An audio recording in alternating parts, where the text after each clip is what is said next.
শীতের কুয়াশাচ্ছন্ন ভোরে সবাইকে আমার মন থেকে অনেক অনেক দোয়া ভালোবাসা শ্রদ্ধা জানাচ্ছি।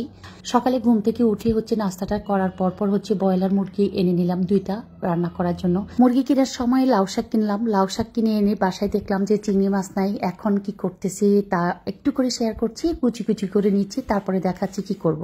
মুরগিগুলোকে কুটে ধুয়ে পরিষ্কার করে একদম ভালো করে মশলা কষিয়ে তারপরে মুরগিগুলোকে আমি মশলার মধ্যে দিয়ে ভালো করে কষিয়ে পানি দিয়ে দিলাম এবং আলুটাও সাথে সাথে দিয়ে দিলাম। শাক কাটার পর প্রতিদিন মনে পড়ে যে শাক কাটার আগে ধুয়ে পরিষ্কার করে তারপর কাটা উচিত ছিল, তো মনে থাকে না। যদিও ভুল করি এই কাজটা প্রতিনিয়ত, প্রতিবার, প্রতিদিন যেদিনই শাক রান্না করি সেদিনে মনে মনে ভাবি শাককে ধুয়ে কাটাকাটি করব, আর ধোয়ার পর মনে পড়ে যে কি করেছি আমি। আমার মতে এমন মন মনে থাকে না। এই অভ্যাস কার কার আছে অবশ্যই জানাবেন। আর শীত মানে একটু টক মিষ্টি ঝাল তো থাকে, বড়ই বের হয়ে যায় শীতের সিজনে। যদিও বড়ইটা আমরা গরমের সিজনে সাজেস্ট করি সবচেয়ে বেশি। এর মধ্যে বসে লবণ মরিচ দিয়ে টক বড়ই খেতে সবচেয়ে বেশি ভালো লাগে। এখন তো ঋতু চেঞ্জ, সেজন্য গরমকালে আমরা আর বড়ই পাই না, বড়ই পাই শীতকালে, যেটা শীতের সিজনে টক ফল এমনি আমার কাছে খেতে তেমন ভালো লাগে না। মানে শীতের সিজনে একটা আছে না যে গরম গরম লাগছে বা ঘামাচ্ছি, একটু টক ফল খেতে পারলে বা টক জাতীয় কিছু খেতে পারলে ভালো লাগে। ওই ফিলটা শীতের সিজনে যে কোনো টক ফলে আমি পাই না। আপনারা বলতে পারেন যে আমার কথার সাথে কি আমার কোনো ভুল বা সহমত প্রকাশ করার মতো কথা ছিল না, এমন কিছু হলে আপনারা আমাকে বলতে পারেন। এটা আমার অনুভূতি, আমি ফিল করলাম বা আমার অনুভূতিটা প্রকাশ করলাম।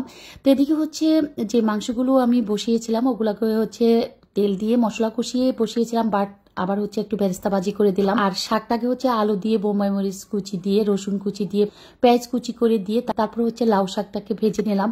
ভাত একদম সকাল সকাল ভাত আর ডাল দুটো আমাদের কমপ্লিট হয়ে গিয়েছিল। এই তো সকালের জন্য আজকে বা দুপুরের জন্য আইটেমটা ছিল মুরগির মাংস, লাউ শাক, তারপর মসুর ডাল আর সাদা ভাত। এই 4টা আইটেমে ছিল দুপুরের আমাদের রান্না। আর আসর আজান দিলে তো সবাই চা খায়, সে চায়ের সাথে একটা ডেজার্ট আইটেম বা ঝাল আইটেম যে কোনো একটা জিনিস রাখার প্রতিনিয়ত আমি চেষ্টা করি। এখানে 3টা আইটেম বানানো যায়, তার মাঝে স্যান্ডউইচটা সবচেয়ে বেশি আমার কাছে ফেভারিট মনে হয় এবং ইজি মনে হয় স্যান্ডউইচ মেশিং এ। আর এর আগে যে কটা স্যান্ডউইচ মেশিন আমি ইউজ করেছি, প্রত্যেকটা স্যান্ডউইচ মেশিন কয়দিন পর পর যে কোনো একটা প্রবলেমে আমার থাকতে হয় যে এটা নষ্ট হয়ে যাচ্ছে, এটা নষ্ট হয়েছে। আর এটা আমার কাছে একদম সহজলভ্য একটা স্যান্ডউইচ মেশিন বা কোম্পানিটাও আমার কাছে বেস্ট মনে হচ্ছে। সোকানি কোম্পানির যে স্যান্ডউইচ মেশিন গুলো, এগুলোতে আপনি একদম আরাম স্যান্ডউইচ বানাতে পারবেন, ওয়াফেল বানাতে পারবেন। এই দুটো জিনিসের জন্য আমি মনে করবো যে একদম এত ইজি আর এত সহজলভ্য। নাস্তার আইটেম বলেন, টিফিনের আইটেম বলেন বা বাচ্চাদেরকে টিফিন দেওয়ার ব্যাপারে বলেন, যেমন স্কুলে যখন বাচ্চারা যায় আমরা খুব তাড়াহুড়ো করি যে কি দেওয়া যায়। আর এখনকার বাচ্চারা তো একটু স্যান্ডউইচ, ওয়াফেল এগুলো একটু বেশি লাইক করে। তো সকালে টিফিন বা বিকালে কোচিং এ যাওয়ার সময় বা বিকালে নাস্তার আইটেমের সময় একটু স্যান্ডউইচের জন্য পুর রেডি করে রাখবেন, বা ওয়াফেল তো একদম ইজি, তাও তাড়াহুড়ো করে এই স্যান্ডউইচ মেশিনে বানিয়ে দেওয়া যায়। মানে আমাদের সুবিধার জন্য, বাচ্চাদের রুচিসম্মত খাবারের জন্য আমার কাছে মনে হয়েছে এখনকার সময়ে বা বাচ্চাদের স্কুলের বা কলেজে বা কোচিং এ বা টিচার আসলে তাদের সামনে দুজনকে খাবার দেওয়ার ব্যাপারে সবকিছু মিলিয়ে এই দুটো ডেজার্ট আইটেম আমার কাছে বেস্ট মনে হচ্ছে। তাই আমি সব সময় কি করি, আমার 2 বাচ্চা যেহেতু স্কুল কলেজ দুটোতে যাচ্ছে, কোচিং এ যাচ্ছে, সকালবেলা স্কুলে যাচ্ছে, সকালে একটা আইটেম, বিকালে একটা আইটেম, বা বাসায় যখন অনেক গেস্ট থাকে তখন তাড়াহুড়ো করে পুরটা রেডি করে রাখলে স্যান্ডউইচ মেশিনে জাস্ট দেওয়া পাউরুটি আর পুর দিয়ে এবং তাড়াহুড়ো করে বানিয়ে টেবিলে সার্ভ করা।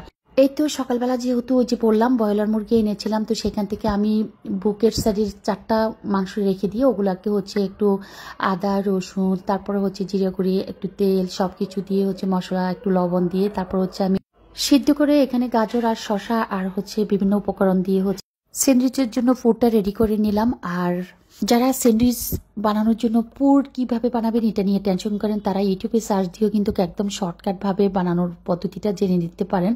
তো আমি এই স্যান্ডউইচ মেশিনটা একটা অনলাইন পেজ থেকে নিয়েছিলাম। দুটো জিনিস আমি নিয়েছিলাম, তো দুটো জিনিসই আমার কাছে বেস্ট মনে হয়েছে। এর আগে আমি কয়েকটা আইটেম ওনার পেজ থেকে নিই। অনলাইনে আমার শপিং করতে খুবই কমফর্ট ফিল মনে হয় যদি পরিচিত হয়। যে আপুর পেজ থেকে আমি এই স্যান্ডউইচ মেশিনটা নিয়েছি ওটা একদম বেস্ট, এবং ওরা বলছিল যে আগের যে স্যান্ডউইচ মেশিন ছিল তার চেয়ে এই স্যান্ডউইচ মেশিনের স্যান্ডউইচ বা ওয়াফেল বানানোটা একদম দ্রুত এবং শর্টকাটের মাঝে বানানো যায় এবং সময়ও সংক্ষিপ্ত লাগে। তো আপনারাও ঘরে বসে স্যান্ডউইচ মেশিনের অর্ডার করতে পারেন।